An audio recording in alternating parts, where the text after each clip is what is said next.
ओम नमस्ते जी। आइए आज का विचार प्रारंभ करते हैं। स्वस्ति वाचन का 11वां। ओम सम्राजूये सुवृधो यज्ञमाययुरपरिवृता दधिरे दिवीक्षयं ता आविवास नमसा स्मृक्तिभिर्महो आदित्यामदितिं स्वस्तये। सम्राज है जो अच्छे तेज युक्त सुवृद्धा उत्तम प्रकार से ज्ञानादि में बढ़े हुए, अपरिवृता छल रहित सुधार्मिक विद्वान, यज्ञमाययु यज्ञ का धारण करते हैं तथा दिवि ज्ञान में दधिरे अक्षयम निवास करते हैं, तान उन उहन्नाम आदित्याम महान तेजस्वी अदिति अखंड व्रतधारी की सुवृत्ति भी उत्तम वचनों द्वारा नमसः नम्रतापूर्वक स्वस्थये आविवासः स्वकल्याणार्थ सेवा किया करें। परमात्मा उपदेश कर रहा है कि इनकी सेवा किया करो।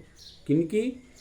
जो अच्छे हैं, तेज युक्त हैं, उत्तम प्रकार से ज्ञान में बड़े हैं, ज्ञान आदि जो ज्ञान का मान रखने वाले हैं, छल रहित हैं, किसी प्रकार का भी छल और कपट करने वाले नहीं हैं, सुधार्मिक हैं और धर्म के मार्ग को अपनाने वाले हैं, विद्वान हैं, यज्ञ का धारण करते हैं, जो यज्ञ को बढ़ाते हैं, नित्य प्रति यज्ञ किया करते हैं, ज्ञान में निवास करते हैं, निरंतर जो है ज्ञान का वर्धन करते रहते हैं, ज्ञान में ही विचरण करते रहते हैं। उन महान तेजस्वी, जो महान हैं, तेजस्वी हैं, अखंड व्रतधारी हैं, उत्तम वचनों द्वारा नम्रतापूर्वक क्या करें? उनके साथ उत्तमता का व्यवहार करें, मधुर वाणी का प्रयोग करते हुए स्वकल्याणार्थ अपने कल्याण के लिए उनकी हम सेवा करें, शुश्रूषा करें। ये मंत्र कह रहा है कि तेजस्वी उत्तम विद्वानों का हम सम्मान करें, सत्कार करें। विद्वानों के सत्कार करने से हम अपने जीवन को उन्नतमय बना लेते हैं। विद्वानों का जब आशीर्वाद रूपी वृद्धहस्त सेवा करने वाले के ऊपर पड़ता है तो वो फिर तर जाता है, इस भवसागर से तर जाता है। भवसागर से तारने के लिए विद्वानों की संगति में हमें निरंतर बैठे रहना चाहिए। इसलिए कहा है कि हम उन विद्वानों की सेवा करें, शुश्रूषा करें, उनका सत्कार करें, किसी प्रकार से भी उनके साथ अभद्र वाणी का प्रयोग न करें। हम अपने जीवन को यदि उन्नत बनाना चाहते हैं तो इन विद्वानों की सेवा और संगति में बैठकर हम अपने जीवन का कल्याण कर सकते हैं। तो मंत्र कह रहा है कि हम तेजस्वी जो हैं, अच्छे उत्तम विद्वान जो हैं हम उनकी सेवा नित्य किया करें। सेवा भाव से ही हम अपने जीवन को उन्नतमय बना सकते हैं।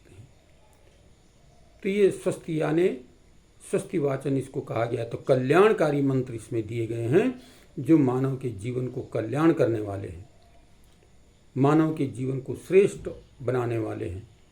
ऐसे मंत्रों का चयन महर्षि दयानंद जी ने इस स्वस्ति वाचन के मंत्रों में किया है।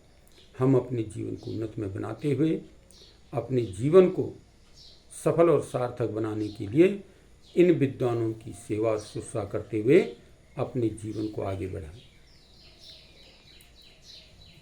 ये मानव जीवन की सफलता, सार्थकता तभी है कि जब हम उत्तम विद्वानों की संगति में रहकर उनकी सेवा और शुश्रूषा से अपने ज्ञान का वर्धन करते हैं, अपने ज्ञान को बढ़ाते हैं, तभी हम अपने जीवन को उन्नतमय कर सकते हैं। तो इस मंत्र में ये चर्चा आई है कि हम उत्तम विद्वानों का मार्गदर्शन प्राप्त कर उनकी सेवा और शुश्रूषा प्राप्त करके अपने जीवन को सफल और सार्थक कर सकें। तो आइए हम इस मंत्र से प्रेरणा लेकर के विद्वानों की संगति में बैठकर उनका सेवा और सत्कार करके अपने जीवन को सफल बनाने का प्रयत्न करें। आइए आज यहीं पर चर्चा को विरमित करते हैं।